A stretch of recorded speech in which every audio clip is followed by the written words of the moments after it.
Last year we met, the inventory was down 31.9%, a historic low level a year ago. We thought we might see some more lift when it comes to inventory this year, but obviously not the case. We're down even below last year. If you'll notice here at the end of December, this past year, we had 4,000 homes on the market.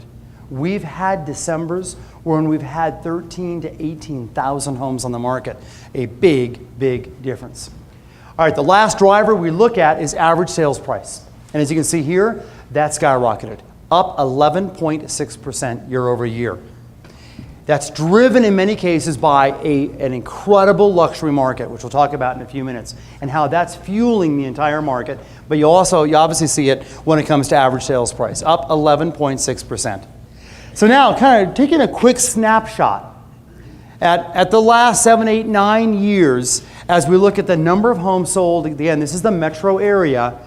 For the first time ever, we came within a hair's distance of selling 60,000 homes in the metro area. That is a massive number. It is a historical number. We've never sold this many homes in Colorado before any year. And that fuels, obviously, you'll see there with the average sales price going up. In this case, up $358,000. That's condos and single family combined. Because in August, we hit a milestone when the median price of a home, a single family home in the metro area, exceeded $400,000.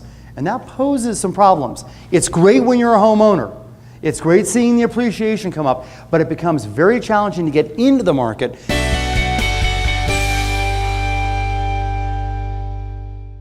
Another hot topic is transportation funding. This is one thing where the people in the legislature agree on. We're not spending enough money on roads and bridges and maintenance and new roads and everything else. But what they disagree is how do we pay for it?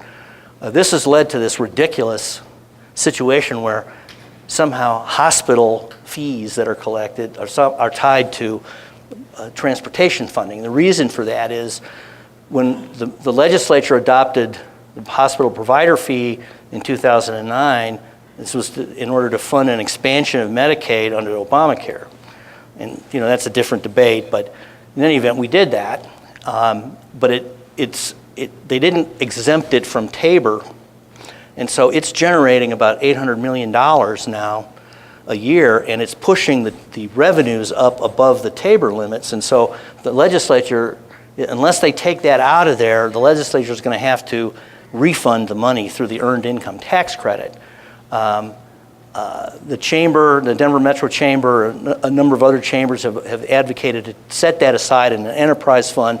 That will create room in the general fund so that they can allocate more money for transportation and higher education. There's a group of Republican leaders that believe that the voters should vote on a bond proposal, and they probably ought to do both, raise money through a bonding proposal, $3 billion, and do the hospital provider fee.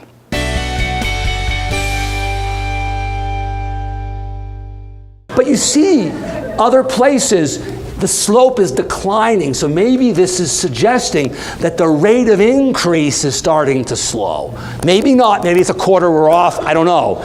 But again, this is not a bad thing either. You don't want to see these huge price increases. It's a lot of price increases. Prices people out.